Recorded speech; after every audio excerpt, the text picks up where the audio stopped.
Hello and welcome to a very special episode of Super Lady Hero Hour. We have an entire episode devoted to the Suicide Squad. I am Yael Tygiel. I'm joined as always by KB. Hello. Hello. Super excited to be back. We've been on a bit of hiatus. Also, still have the shows. Also, we needed it. So, yay. But we're back to talk about the Suicide Squad. But first, there is just one bit of news that literally just came out a few minutes ago.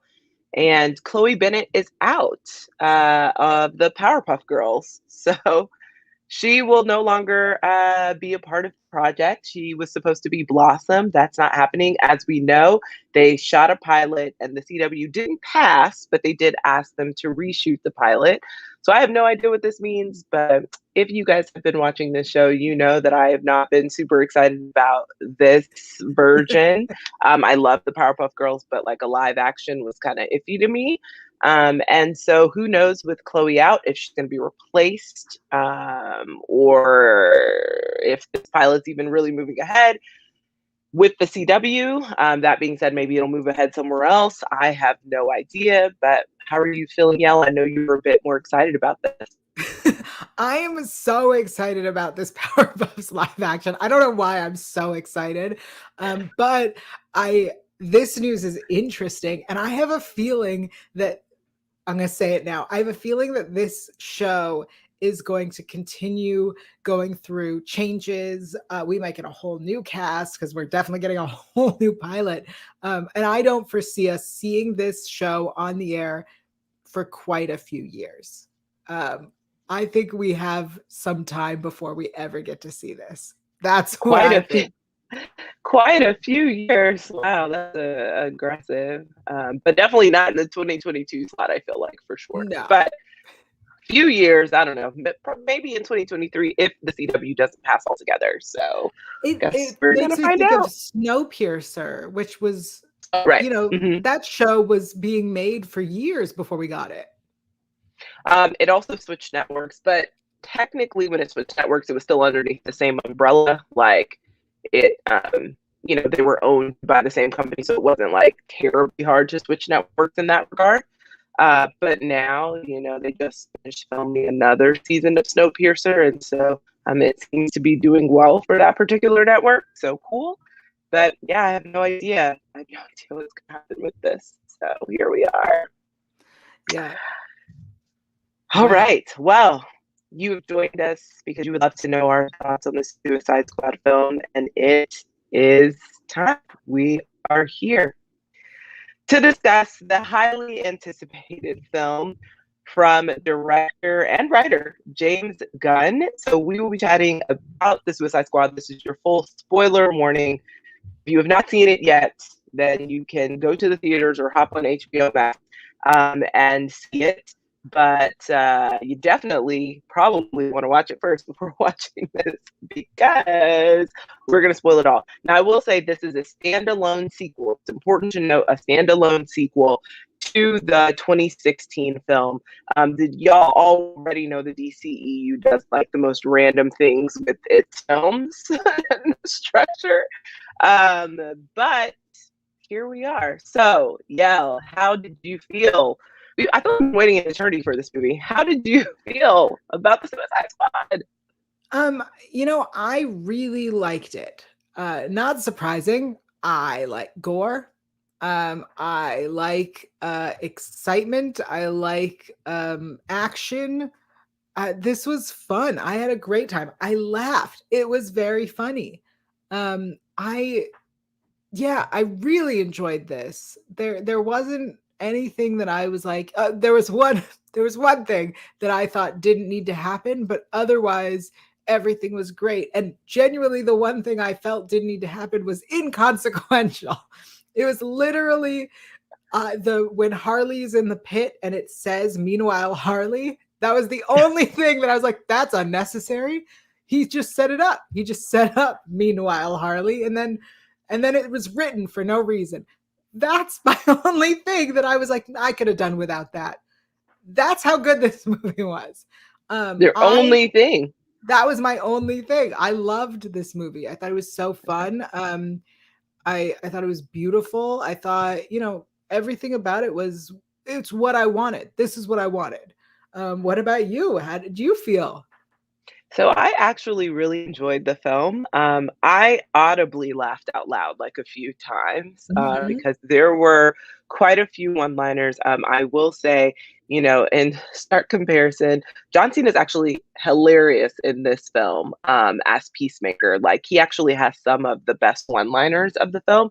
And not saying he's not a problematic character, but like almost all of them are problematic characters. But he actually is really funny in this.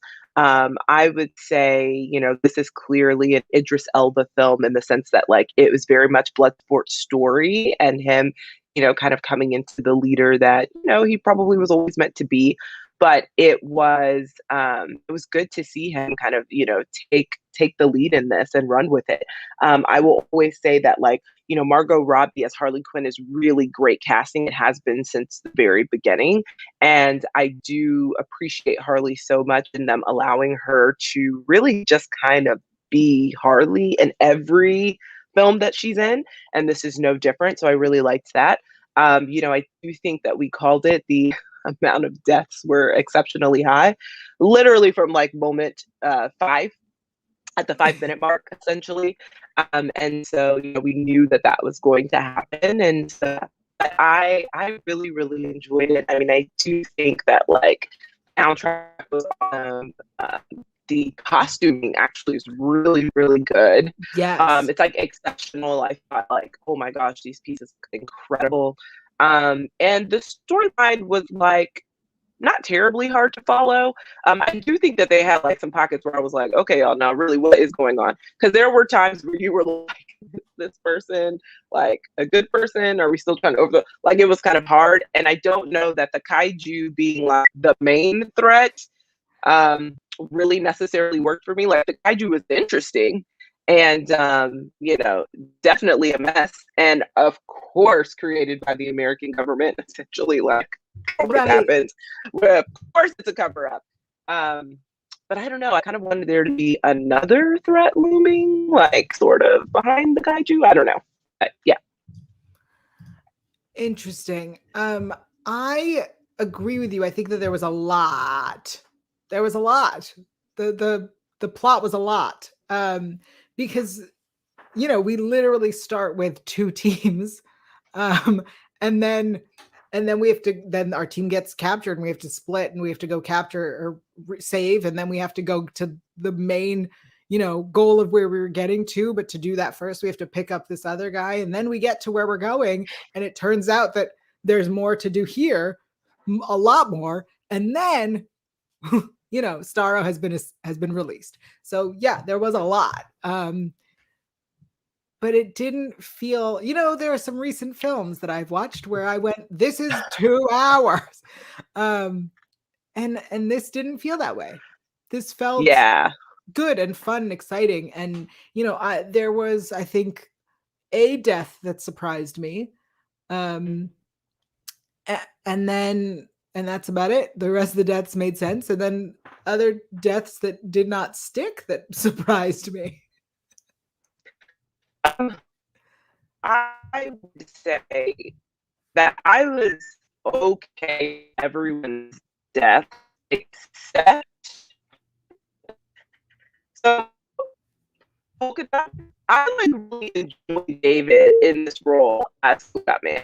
I think that like he was such an interesting character in this that I kind of felt like all of the trauma that he suffered and the way that he kind of internalized it, and then the way he utilized this, I'm going to say in quotes, because obviously he was into being a superhero by the experiments that his mother did, which is tragic and horrible.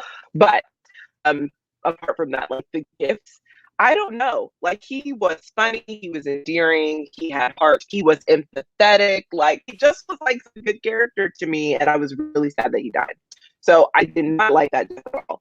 But maybe there are two deaths I'm not okay with. So I was not okay with that one. I was like, dang, okay. And then, like, I felt like we got all the way, like, we let Joel Kinnaman make it all the way, like, as Rick. We've seen him in the first one. Here is the second. We made him go all the way. And then he died. I was like, oh. Kind of was just like, oh.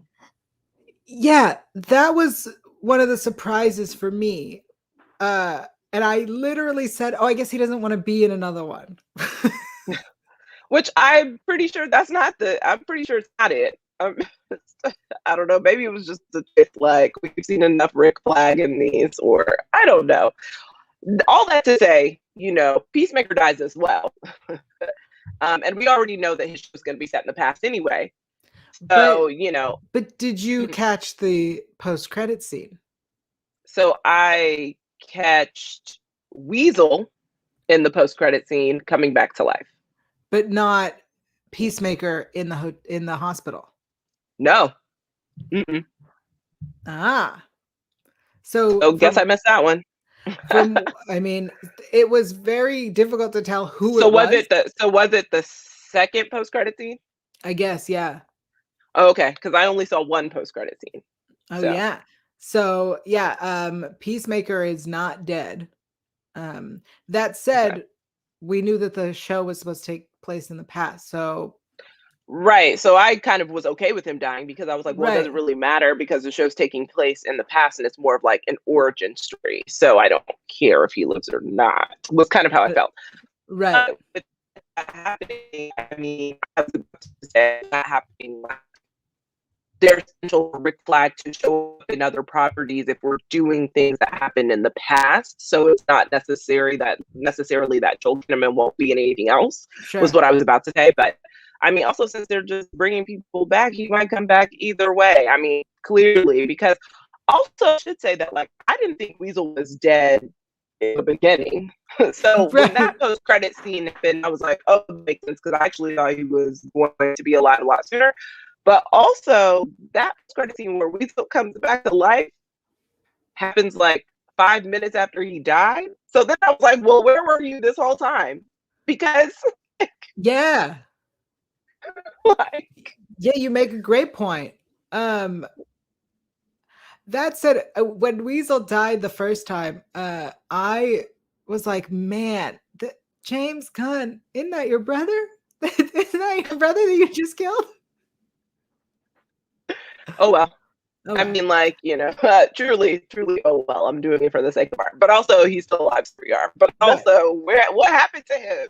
Because Amanda Waller and her team had that grid so locked down and all the training. So I'm like, I mean, I understood that they took him off the board, but like, just because they take you off the board, like, when you come back alive, he still has the tracker in him. So wouldn't that activate? I mean, in my mind, I was like, wouldn't it like reactivate? He is still alive. I mean, like, wouldn't it? But maybe not, I guess. I mean, I'm with you. I had the same thought. I'm so glad somebody knocked Amanda over the head and talked some sense into her because she was really trying it. Yeah, I'm with you. I agree. This one really showed how like evil she is. Like I feel like in the first movie we didn't really get, she was mean, but this one was like, oh, she's heartless. Mm-hmm.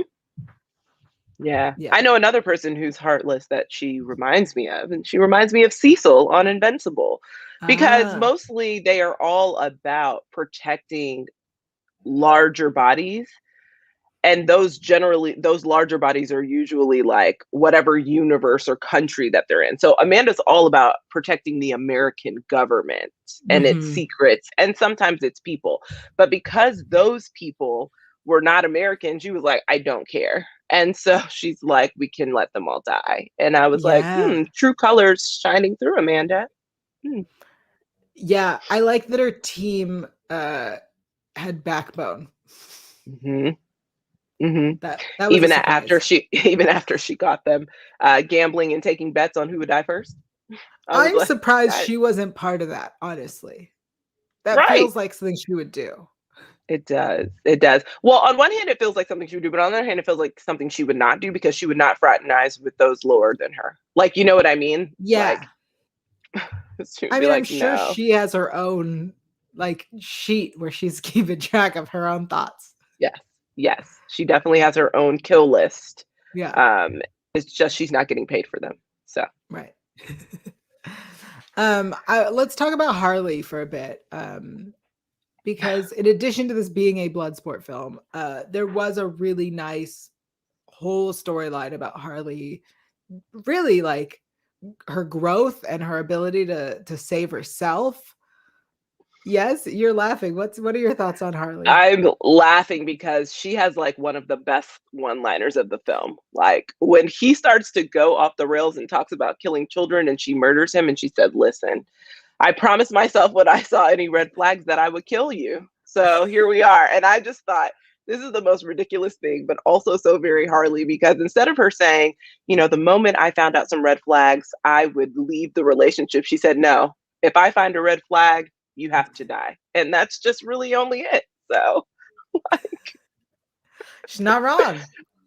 she's like, "This is it. If there's a red flag, you must die." And it immediately happened. And I was like, "Oh, okay. Well, it was perfect." So you're right. I think they did his character justice, because who knows if we're actually going to see Margot Robbie in another DCEU film as Harley Quinn, to be honest. I mean, I'm pretty sure she is invested in doing more Harley Quinn, whether it's a DCEU film or just a DC film. Yeah, I was about to say, it's not because of her lack of commitment. I know she wants to do it. I just don't necessarily know that we will be getting any more per se. Like the state of the DCEU to me is not very clear ever. And so I'm always like, what direction are we going in? Like, what are we doing next, etc. So I never assume that anything is coming next. The only thing I assume that's coming next is the Batman. Like I'm like, these are things that are already shot that I can assume that's next. I can't assume anything else. So, and Peacemaker, because it's being shot right now. So, it's like, these are things that I could assume. Like, let's talk about the Thinker. What did you think about this character and this iteration? Because if I understand correctly, this is the same Thinker, the same character that we've met similarly on Flash, right? That was also the Thinker. Was it? Yeah, with the chair. No. Yeah, no. I think it's a different character. Like on the TV show, they called their character something else. It was not the Thinker. He wasn't the Thinker? No, I think they gave him a different name. I think on the Flash. I don't know. Like, they don't connect the TV and the film anyway. No, right, of course. But I think his name was something else. I remember who you're talking about. I think that they called him something else. Yeah. But anyway, I would say that the Thinker here was much more of a pawn, if that makes sense. Mm-hmm. Like, I think that like he was one of those characters that thought he had a lot of power, but essentially he did not, and he died. And he died because he didn't have as much power as I thought what he was going to. So, I mean, the actor did a great job, but I just think like really the true killer was Starro, the Conqueror. You know what I mean? Like, you are the scientist behind Starro, but like you really don't have any power, and you're really just taking your orders from the American government. Yeah, I agree. I think that this character was, in my mind, underutilized. The actor Peter Capaldi he was the Doctor in Doctor Who. He is like a big deal in my house. I don't watch Doctor Who, but I know. Okay. He was, and before that, he's done a lot of amazing things in UK TV, and I feel like he was underutilized for sure. But also, if I understood correctly, he's been torturing Starro, including having his way with Starro. Was a line that was said, and I was like, we're just gonna gloss right over this. Oh, I must have.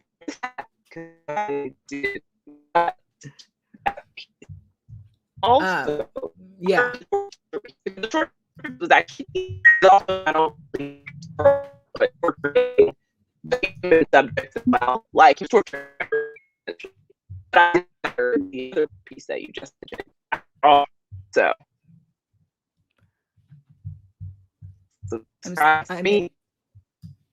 I may have cut out. I'm so sorry. You did for a little bit. It surprised me because I did not hear at all. So, I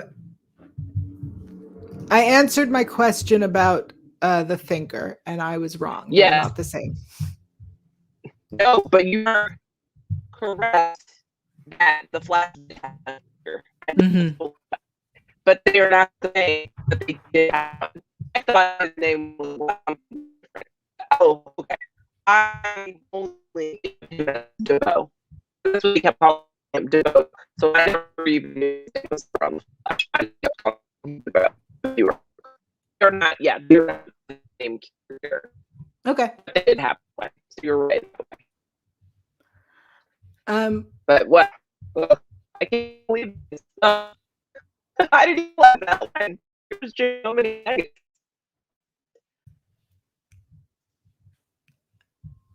I thought that would fix it. Just a little technical difficulty. All right, I will be right back.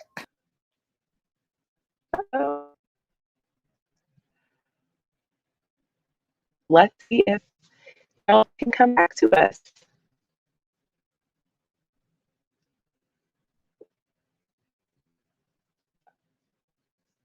Hopefully. Hello. Uh-oh. I think maybe she's coming back. Am I There back? she is. You're Okay. back. Awesome. Awesome. All right, so let's rate it so that way we don't lose you again. Oh yes. Okay. Good call. For those who are new to Super Lady Hero Hour, we rate everything on a scale from poop to kittens. KB, what are you rating this? Yeah, I'm giving it a kitten. You know, I had a fun time. The story is a lot though. There's a lot. I do kind of feel like I don't know, maybe a third of the plot could have been like reworked or maybe taken out because we didn't need so much stuff. But I do appreciate that the characters that remained got their own backstory because we did get to find out more about Rick Flag. We did get to find out more about Harley. We did, you know, see a little bit of growth. We did understand Bloodsport story through and through. Even Polka Dot Man, you know, got shine. You know, Yeah. Peacemaker, we learned a little bit. King Shark, hilarious, also with some one-liners there too. And you think when you think King Shark is dead, nope, he's always coming back for you. So, yeah, I was like, overall, I think that they assembled a really good team of actors who played very well off of each other. And again, the costuming and the music unmatched. Like I was like, oh yes, hands down, visually, it was very aesthetically pleasing. And you know, the big action sequences really took a lot of risks. And so I think that it was a really good job. What about you? How are you rating it? I agree with you wholeheartedly. I loved this. I had so much fun. I honestly am looking forward to seeing it a second time and probably more than that, which is something I haven't been doing recently, watching movies a second time. So I'm excited. I'm giving this kitten for sure. It was funny. It was so funny. The action was great. The gore was like really gory in clever ways. It's a weird thing I like. If you're gonna do something gory, do it in a unique way, do something fun. I yeah, all of the characters that we got to play with, even for just a little bit, was fun. You know, Mongol was clearly not surviving the first scene since she didn't say anything until her one sentence and then died.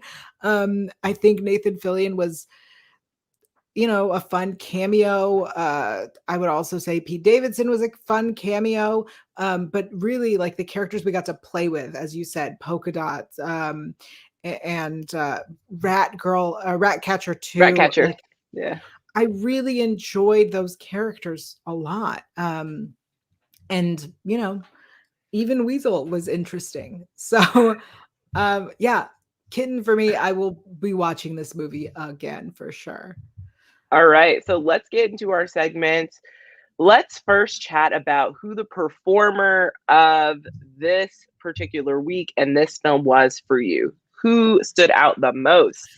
Um, honestly, I'm giving it to Harley Quinn. I think that, you know, although it feels like each movie that she has been in, that Margot Robbie has been in, that the writers are not looking at the previous properties, but it Mhm. feels like Margot herself is keeping in her head everything about what has happened to Harley. And she is making sure that even though these are not related, she is keeping it consistent. And I think that that is such an amazing skill. So I'm giving it to Harley Quinn. What about you?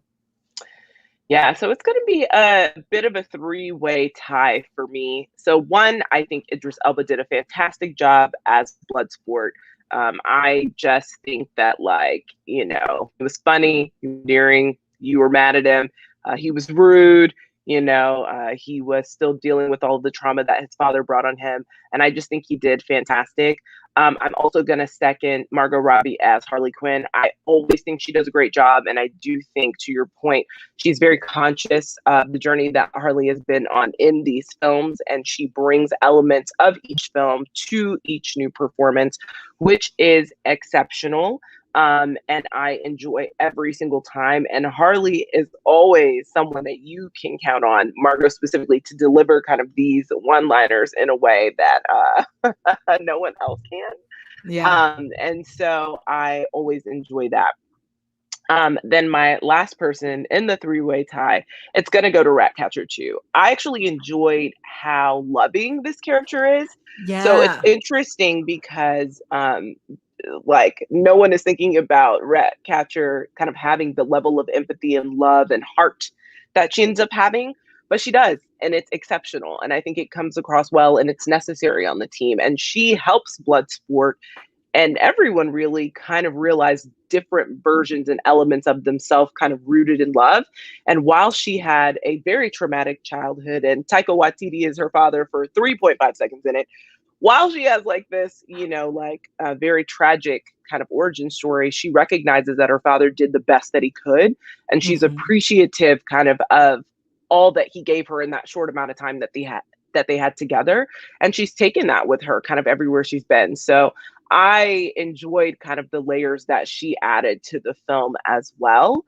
I just thought it was really nice to kind of have someone who was like that. And so shout out to Daniela um, Melclor. I don't know if I'm pronouncing that last name correctly, so apologies. But shout out to Daniela for just being the heart of the team in this Absolutely. iteration. So love that. I totally agree. She did great. All right, let's talk about our style icon. I know exactly where I'm going with this, but what about you? Who is your style icon? I loved all the style, to be quite honest, in this film. I really think that like the costuming is bomb. I think that the dress that Harley's, 5-minute lover gives her, that red dress, is amazing. And I absolutely adored it from top to bottom. I think that was probably one of my favorite looks. I guess really the only costume, and honestly, this is going to be petty. The only costume I really didn't like was rat catchers, but it's mostly because it's like a functional suit for the rats. So like, and also all those rats were creeping me out. So like, I kind of was just like, no, I like no.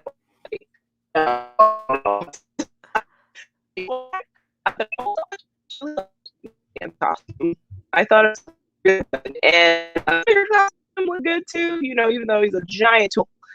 And so, I think we had some good costumes. Uh-oh, I'm back. you're back. Okay, give us your costumes. We got to wrap this up so we can keep you.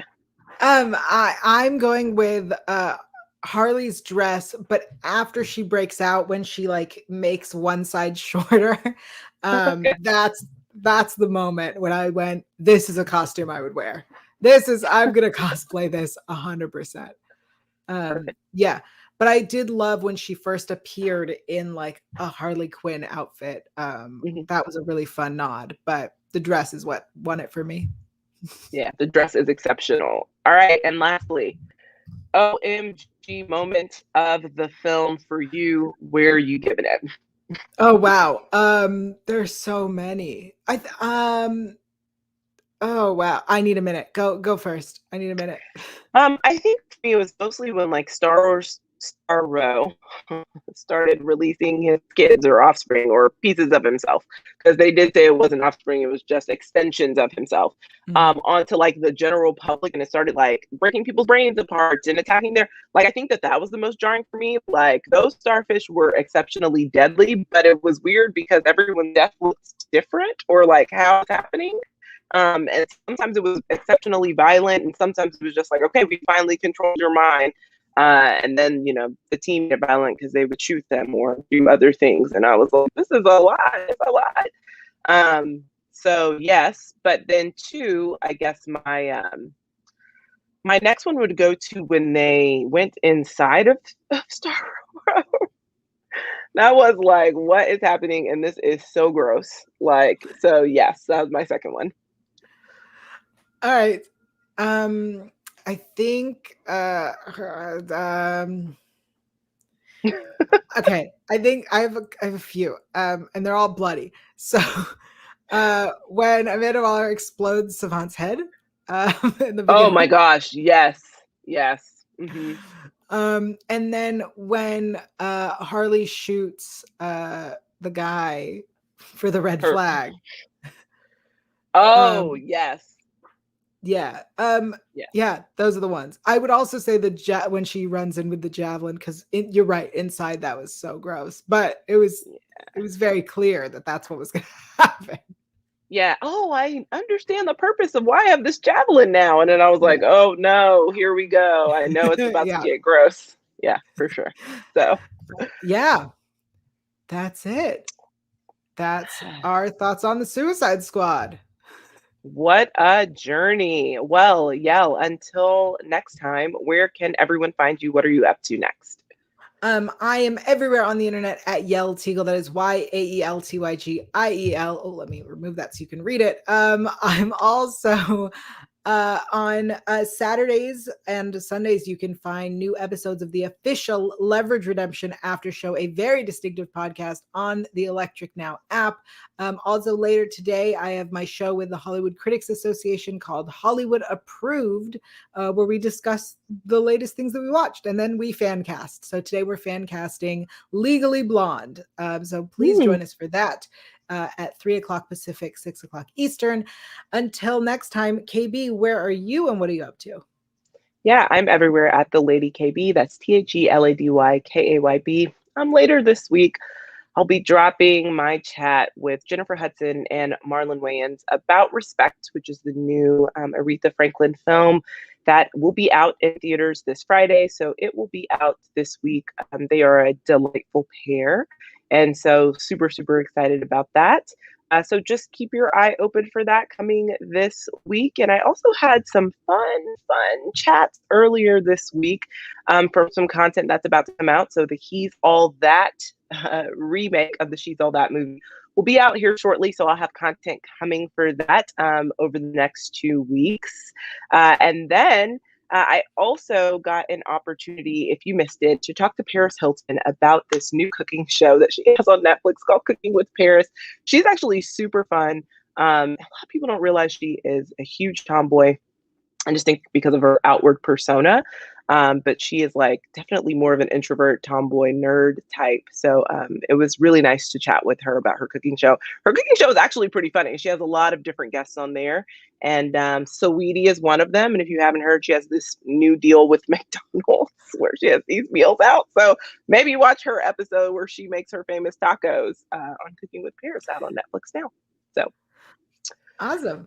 That's it for us, and we will see you next time. Bye, everybody.